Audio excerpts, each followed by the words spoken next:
what's up? Let me share to my group.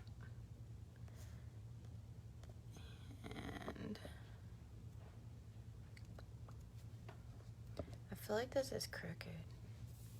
Does this look crooked, y'all, or am I like tripping? Seems crooked. But my husband's been using my little tripod, so you know what? It's probably crooked. But whatever. We'll make it work. So today we're going to talk about David and Goliath. I'm excited.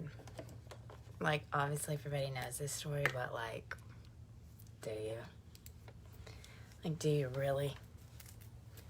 Because, man, I know it, but I like dove back into it today to prepare for this live, and honey, I'm in here testifying and like writing all this stuff down because I'm so excited. Like, this is probably one of the better, they're all great, but as far as like life lessons that we can apply now, and like, man, God doing the most and showing out,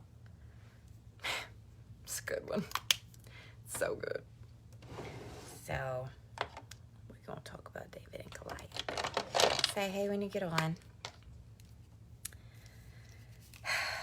Hopefully my children will not act a fool while I'm doing my live, because the baby is not napping right now, because I have to go to town and I have to take her, so we're not napping yet.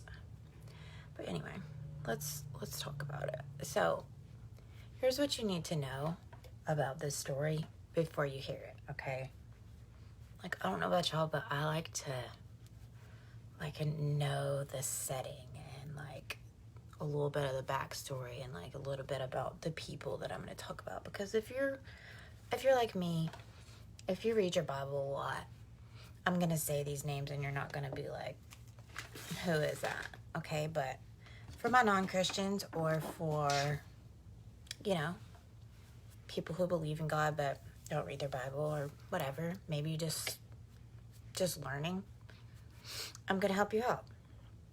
So what you need to know about David and Goliath first is who Samuel and who Saul are, okay? So Saul is the king in this story, okay? Saul's the king. God had anointed Saul, had chose him to be king of all of Israel, and he didn't. And Samuel was like a judge back then, and he really loved Saul. He was one of the people who was like, yes, you know, let's have Saul. We want him. And Saul was appointed the king. Well, God had told Saul, like, this is what I need you to do. Like, he gave him a very specific mission. He wanted him to go in and like destroy these certain people, and he was very specific about what he wanted him to do. And Saul was like, all right, yeah, like, I'm gonna do it. Well, he goes in, him and his army, okay, go in and don't do exactly what God asked him to do. So he basically goes into the town, kills the women, the children, and like the weak men, but takes the king still alive and like takes all their good sheep and all their good oxen or whatever for himself, which is not what God asked him to do, okay? Not at all. When God asks you to destroy something, like, you do exactly what God asks you to do, basically, not like, oh, well, let me do it this way because that seems better at the time. And the Bible does say, like, that his army was like, well, let's not just leave all these good sheep here and, like, all this nice stuff. Like, let's take it for ourselves. Like, we're destroying the town, so let's take it, okay? And Saul, peer pressure, I guess, you know, was like, all right, y'all can do that. But that's not what God asked him to do. So here comes Samuel. So God comes to Samuel, and he tells him, Saul's out. Like, I'm done with Saul. He directly defied me. He did not do what I asked him to do. And it says in the Bible that Samuel is sad. That he's like, he loves him. You know, he's attached to Saul. He had invested in Saul. And But God tells him what happened. So he goes to Saul and he's like, what did you do? Like, why did you not listen to God? And he's like, well, I'm doing a good thing. I brought all these great sheep and all this great livestock back because I'm going to sacrifice it to God. And I brought the best ones back to sacrifice to God. And that's good, right? Samuel's like, no, it's not good. God would much rather have your obedience than your sacrifice. And he basically tells him, God says he's done with you, and you're no longer the king. He's taking your kingdom from you.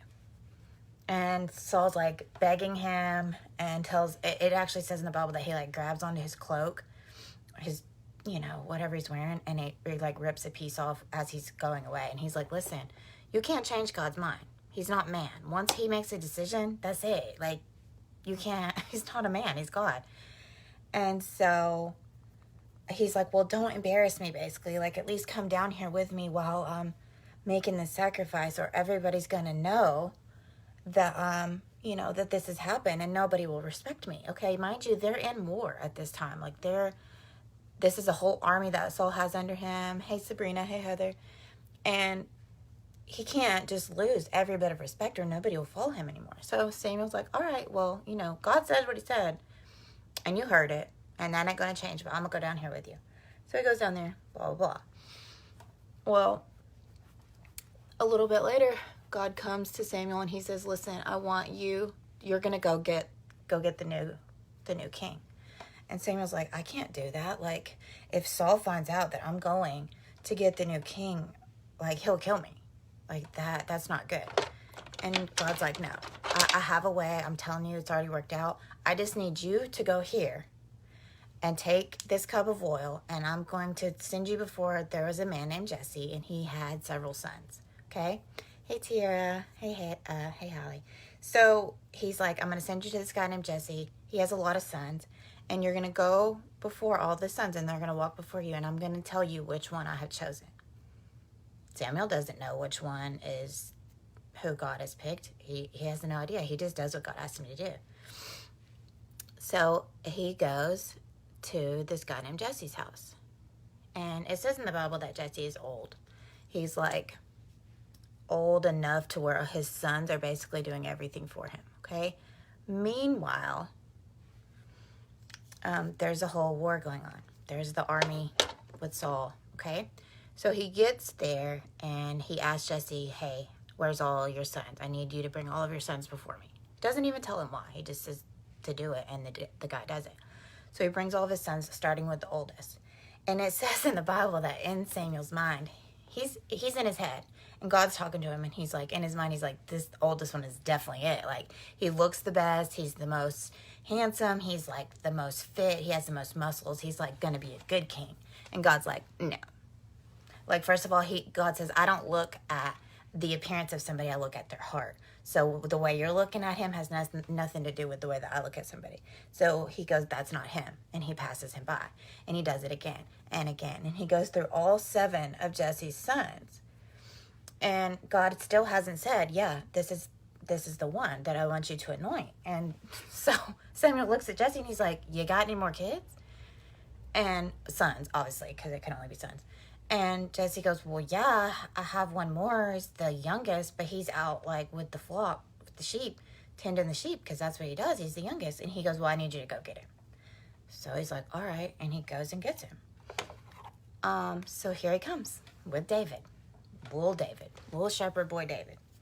Here he comes, and David walks out in front of Samuel.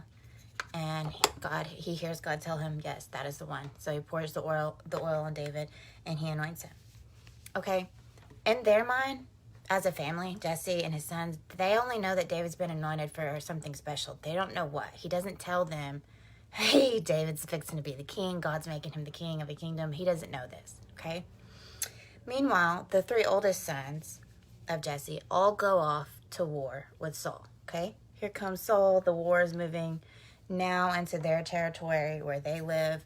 And, of course, just like it, not uncommon, the 3 oldest, the most fit boys, they go off to war with the king. So here they go. it says now in the Bible, okay, this is what you also need to know about Saul, the king, okay? The way that the Bible describes Saul is that the way that you could pick him out of a crowd was that he was a head taller than everybody. So he was just like genuinely a taller guy than like most other guys at that time. So if you were like looking for Saul, or you like wanted to pick him out of the crowd, you could just like stand up on a box, and whoever's head was sticking up above everybody else's, that was Saul, because he was the tallest at the time. Okay, cool. He's a tall guy. So here we are. We're in the time of the Israelites, because he is the king of Israel, and they're coming to fight the Palestinians. Okay? It says that they're in this, now picture like one big hill over here, and then there's one big hill over here, and then in the middle is a valley. Okay? The Palestine army is on this hill.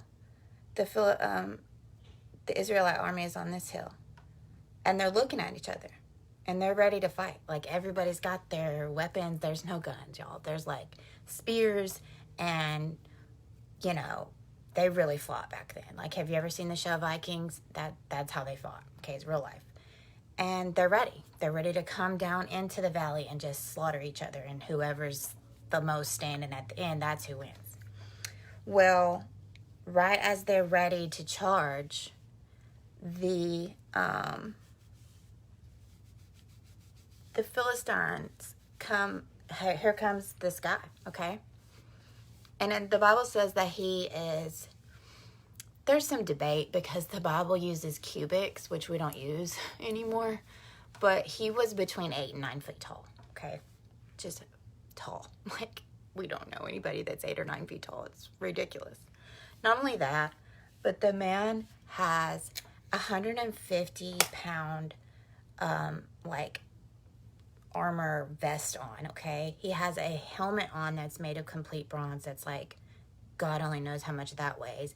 His javelin is like massive and made of all this metal. Like, so not only is he menacing in the fact that he's massive and tall and huge, but he's carrying like 500 pounds of armor on his body, okay? So he steps out and he says, listen, instead of us all fighting and just killing each other and, you know, may the best man win, I'm telling you that you send one man out that can beat me, and then we'll be your slaves. All of us. If you can't find one man to beat me, then y'all are our slaves, and we win. And y'all, they wasn't ready, okay?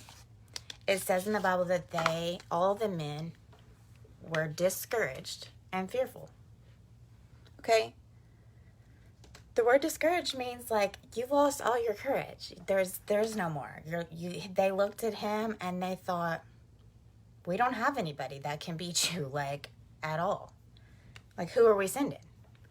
So, in my mind, as a child growing up, hearing this story, because who hasn't heard the story of David and Goliath? I'm talking about people that don't even believe in Jesus know the story of David and Goliath, okay? It's just the classic story. They use it in movies and just everything, okay? Everybody knows the story.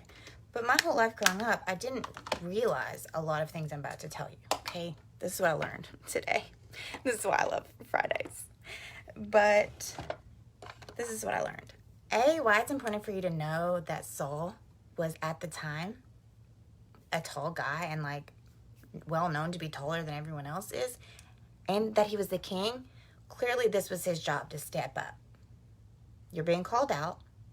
Your army is fixing to lose to this guy. You're the king and you're the tallest. Who else is stepping out beside you to fight this guy? Who? But guess what? King Saul was scared. Okay. Here's another little nugget that you need to know about Saul.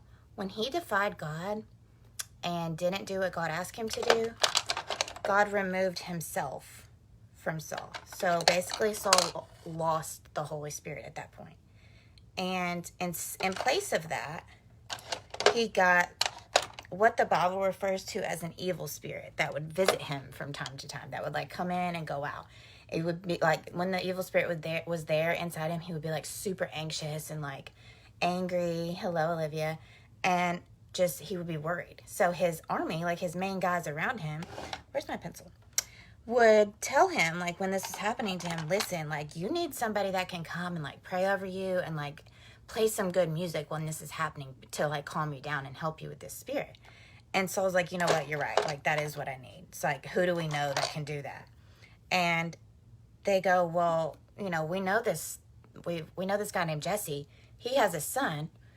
His youngest son is, like, well known for playing the harp. He'll, like, he watches sheep, and while he's out there watching the sheep, he plays a harp and he sings, and, like, that's what he does. And so we'll call him and we'll get him for you. Okay.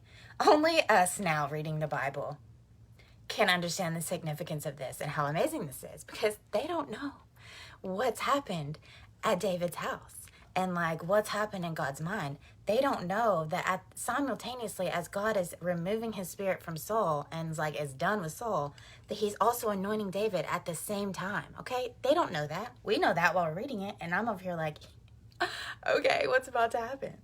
But so they call for David. David comes. He plays for Saul, and it calms him and it makes him feel better. So he's like, he sends word back to Jesse, which is his dad, and he's like, listen, I'm keeping this guy. Like, can I keep him? He's great. I need him to stay here with me because I'm in war and, like, I need him. So the Bible says that for a time, David goes back and forth between being there with the king in his little tent and tending the sheep at his father's house. Well, this is another thing I didn't know. When you hear that Goliath has stepped out, made his proclamation to the army, you think that happened one time, right? No. I realized and I learned today that for 40 days, twice a day, so in the morning and in the afternoon, Goliath would step out and say, if you have one big enough to beat me, basically, send him out. And they were just scared and they never sent anyone. And he would do that every morning and every afternoon for 40 days. Can you imagine your army just standing there ready to fight?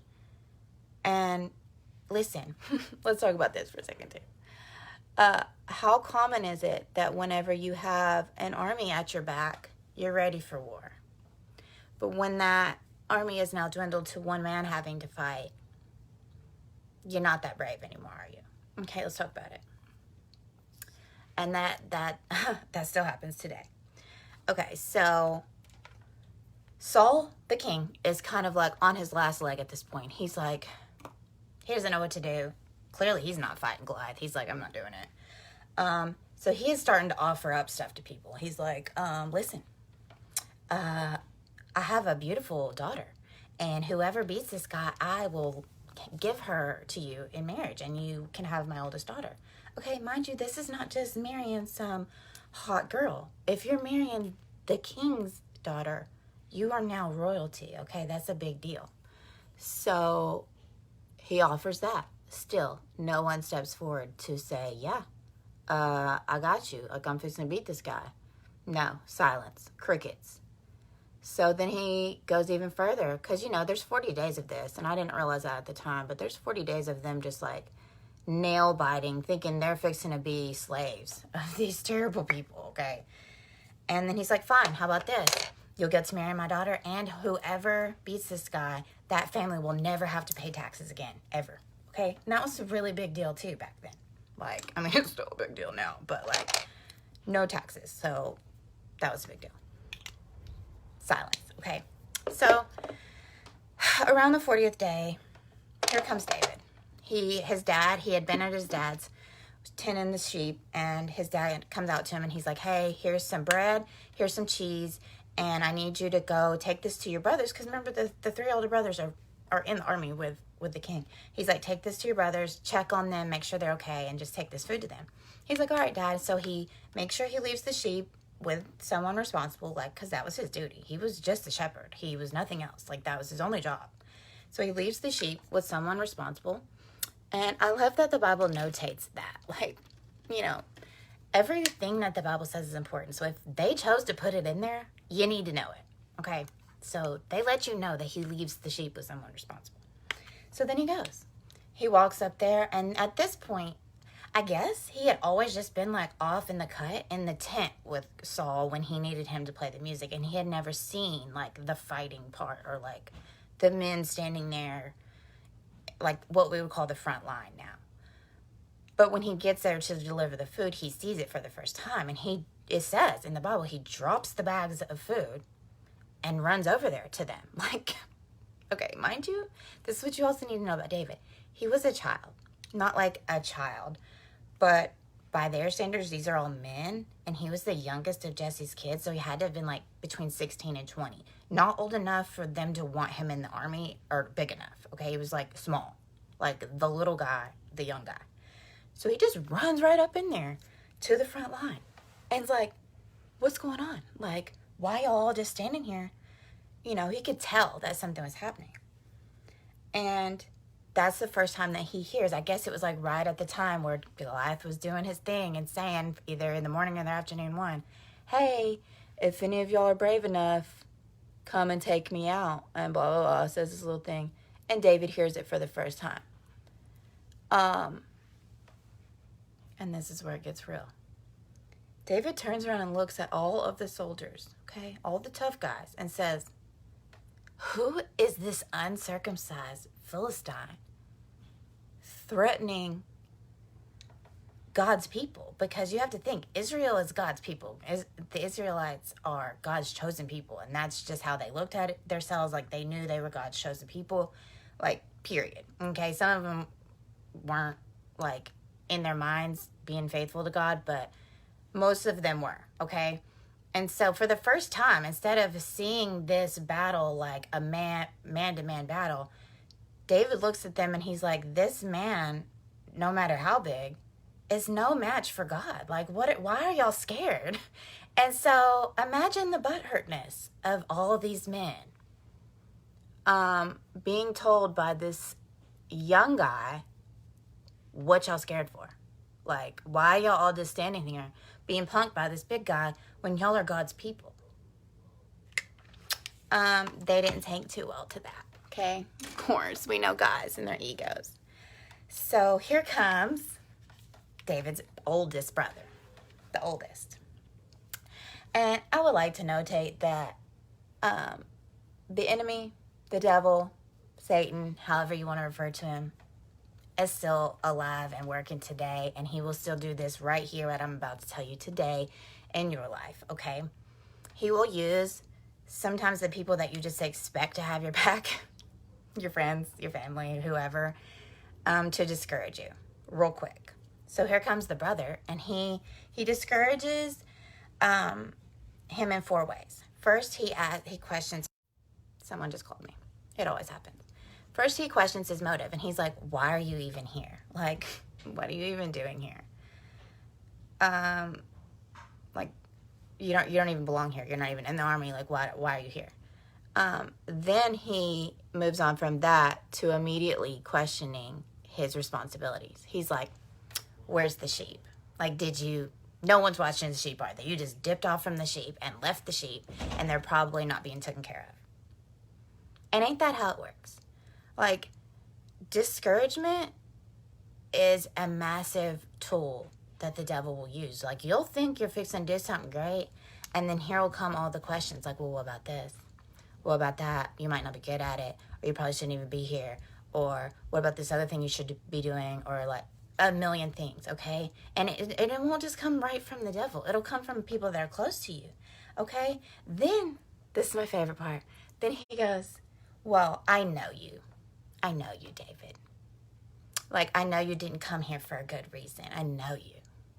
How often has that happened to y'all? That somebody who does technically, like, know us, who's, like, related or has been friends with us or whatever, worked with you, is like, well, I know you. I know your heart. What? Like, first of all, nobody can know the inner workings of your heart other than God. Nobody can know, like, your real, genuine reason for doing anything other than God. David came there for a good reason, because his daddy asked him to. He said what he said because he had faith in God he had the fear of the Lord instead of fear of man, which were all they were lacking. And the devil was discouraging him and using his brother to do so, which is how it will happen a lot. I'm sorry, I'm not organized. But anyway, that didn't work. So he basically tells his brother, like, no, you don't know. Like, I'm telling you what I just told everybody. And he turns to the crowd and he's like, says it again. Like, why are we letting this guy punk us all, basically, in our terms? No, it's not what the Bible says. And so here comes King Saul. Well, first, everybody's like, listen, the king says whoever beats him gets the daughter and all this and gets tax-free. And David is like not caring about that. He's like, listen, God is stronger than this guy. And if you think that we're fixing to lose to him, somebody who doesn't even believe in God, then you're tripping. So at this point, Saul, the king, hears David. And he's like, what? He's like, yeah. He's like, we shouldn't be losing right now. We shouldn't be in fear. He's like, send your servant. Talking about himself. He tells the king, send your servant, and I will go fight him. And at first I was like, no, like, you are not qualified, honey. Like, you cannot be out here. Like, you're not even in the army. Like, you've never even been trained to fight. Like, you don't know what you're doing. You tend sheep. You sing. Okay? Like, you don't know how to fight. And he's like, I'm telling you that the Lord will protect me, and this isn't going down like this. Like, we're not losing to this man. And of course, Saul has exhausted every other effort and doesn't know what else to do, and probably honestly only cares about himself at this point. So he's like, fine, at least put my armor on. Like, put some armor on for the love of the Lord. Like, go out there and protect yourself. And David goes, first he puts it on. He feels how heavy it is, and he's like, no, take this off me. He's like, this isn't helpful. I don't need all this. He said, I'm going to tell you what I need. I need my sling. And he picks up 5 rocks. Smooth rocks is what they call them. I'm learning now, after some research today, that you can still go to this place where the 2 hills meet into a valley, and there's a little river that's running through that valley. So you know how it is, river rocks, they're all flat. They're like good, smooth little rocks. You can still go there today, and people do. And they pick up rocks out of that river, and they're like, cool, I wonder if these are the same ones that David used or whatever. So he picks up 5 smooth rocks, and he puts them in his little satchel. And he walks up there to Goliath, and he's like, all right, I'm here to fight you. And Goliath laughs, clearly. Like, of course he did. And he's like, the very first thing out of Goliath's mouth is to blaspheme David's God. And to tell him, he said something to the manner of like, I'm a dog and you sent like a small stick out here to fight. Like, he's basically making fun of how small David is. And like, clearly you're not going to win. Like, this is just ridiculous. And he said, no, the Lord is going to deliver you into my hand. And by tonight, the birds of the sky and the beasts of the field are going to be feasting on your body because you're going to be dead. Like, that's what he said to him. I was like, okay, David, like, tell him. And so he gets ready to fight. He takes his, like, first leap at David. David puts 1 rock in the sling, slings it at Goliath's head, and it hits him right smack in the forehead perfectly. And dude falls to the ground. Dead. Imagine all the people watching. The opposing army, like, they thought there's no, like, they knew. You think they didn't scope out their enemy and find out, like, they ain't got nobody this tall. There's no way that they're beating us with this guy. So they had in the bag. And then, not even that, but here comes this little pipsqueak up to bat. And they were probably all laughing until he hit him in the head with that rock and fell. Let's be clear that rock did not kill Goliath. That rock hit him exactly where it needed to hit him with the force that it needed to hit him with God's power, okay? God's. It wasn't David. The point of David is that he had faith. He had God. He had the faith that you need None of those men had the faith. Moral of the story is he chops off Goliath's head. He takes his armor, Goliath's armor, back to his tent, and that's kind of his trophy. And then he takes the head of Goliath back to Bethlehem or Jerusalem or wherever, and it's like, blah, blah, blah. Hey, we won. Okay, the real moral of the story is, how often have you walked up to a battle or a Goliath or something in your life that's like, I can't beat this. You're looking at that thing like, there is no way. If y'all can't admit it, I can. I have looked at stuff in my life and been like, might as well not even try. Seriously. I mean, some things that looked like, I've been in relationships before that I knew were bad, and I was just like, why even try to leave? Like, I don't see me getting out of this. I don't see me being happy. I know people that have been on drugs that really don't want to be on drugs, but they're like, I just can't see me having the strength to get clean, because that's really hard. Those and a million other scenarios are Goliaths in your life, okay? The point is that David was not strong enough to beat Goliath. He wasn't. But he knew that God was. Okay, and he never looked at Goliath like, is Goliath too strong for me? He always measured Goliath up next to God. Always. So he looked at Goliath and thought, he can't be God. And so he never had no fear in his heart. Those other men looked at Goliath and measured themselves next to him. And of course they weren't enough.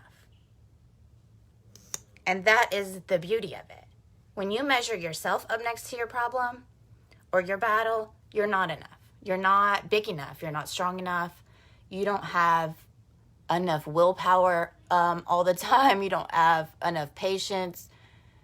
You don't have enough anything inside of you aside from God. And people don't like to hear that. Okay, that's not popular to tell people in 2020 that they are not enough. I see famous preachers post on Facebook this simple statement: you are enough. Stop. No, you're not. You're not enough. You're absolutely not enough. You are nothing without God. With God, you are enough. With God, you are everything. With God, you can beat anything. With God, you have the strength and the power. Like, it literally says in the Bible that the power that rose a body from the grave lives inside of you. Okay, if that don't make y'all feel some type of way, if that don't give y'all goosies, if that does not make y'all feel like you can conquer the world, I don't know what to tell you. Okay, like, it's not living inside you. That's why you don't feel no type of way about it. Okay, because that really happened. They really hung a man on a piece of wood. They really took a big hammer and shoved massive, I'm talking about railroad nails, through both of his feet and his hands, and hung him there all day until he died. And God brought him back from the dead. And that same power that did that lives in me, little me, in Tullahoma, that don't do nothing special, that is a mom. That power lives in you. I really have some stuff to tell you, but I can't for 30 days. But I am going to tell you this, that I got to a battle in my life recently, about a year ago, that honestly kept me up every night. Like, I couldn't sleep. I was like, man, this is it. Like, I can't fight this one. Like, this is disgusting. I can't do this. Like, I'm done. This is so bad. I'm talking about every prayer group, every time I was with my church, like that, we would just pray over it and pray over it and pray over it, because I was just distraught, because I'm looking at the Goliath and it was big. And I'm thinking, like, even if I make it out on the other side, I'm not going to be the same. I'm going to be like tore up and like bruised and battered, and I'm going to just be like a shell of myself, and like, it's not going to be good. It's been a year almost since that battle started. Next month it'll be a year. And I just want to tell you that about midway through the battle, I stopped looking at it like that. And because I was just tired, not because I have great faith, because I was tired. And I knew there was no other way I was going to get through than to just hand it to God, which is really hard for me. And so I started praying about it differently. And man, it turned around. I started dealing with it in a different way. I started feeling differently about it. And I just want y'all to know that the battle has been won. I can't tell you about it yet. I'm gonna in 30 days, I promise. But whatever you're going through, whatever feels like it's too big for you right now, it's not. It is too big for you, but it's not too big for God. Measure it up next to God, and then see how big it looks. I heard this story of this little boy who asked his daddy how big God was. And he goes, you see that plane? And you know how you can like see a plane as like a speck in the sky? And he goes, yeah. He goes, how big does that look? And he's like, it's tiny, Daddy. He goes, all right. So then he put his little boy in the truck. He took him to the airport. He gets close to the window and he said, now look, see that plane? He goes, yeah, that's big. He goes, that's the same thing. He goes, why do you think that is bigger now? He goes, I don't know, Daddy. He said, because it matters how close you are to it. God is big, y'all. He can do things that you can't wrap your mind around. That's why it says that God can give you the peace that surpasses understanding, because it don't make no sense. The peace that you have about something that you're going through don't make no sense, because it don't come from you. You shouldn't have that peace right now. But God will give it to you. And you'll come out the other side like, I just made it through that. And those are the great stories that you tell. That is the testimony that you share with people. That. But if you don't have the faith, if you don't look at it like it's God, then honey, it'll drag you through the mud. And that I've been on both scenarios. I've been on both sides. I've tried to fight my battles by myself and come up short every time and just been defeated. And here I am now giving it to God and just sitting back and praying. You fight your battles on your knees, y'all. That prayer, constant prayer, continual prayer, praying for the same thing over and over and over and over. That might seem like, okay, God heard my prayer, like he knows. No. Continual prayer makes such a big difference. Even if it ain't for you, honey, if you see somebody else that needs something, continually pray for them. They don't even have to know that you're praying. Write it down. I like to do this too. Like I have a friend. I wrote down like 2 years ago something she was going through, and I started praying about it. A year later, I found that book. I didn't even know. I forgot about it. I was still praying, but I forgot about the book. And then I found it, and I was like, oh my gosh, that prayer has been answered. So I wrote down the answered prayer. And a little while after that, I'm always praying for her because she's like one of my best friends. God had you could see the progress of what God will do in your life if you write it down. It's so awesome. Prayer journal. Get you one. Use anything. Use any notebook. But I love y'all. I hear my husband not having a fun time with the dog and the kids. So I'm about to go take these kids to Walmart and get stocked up on some stuff before they try to make me wear a mask, and then I'm not going back up in there. So I love y'all and have a good day, and message me if you need me. Bye.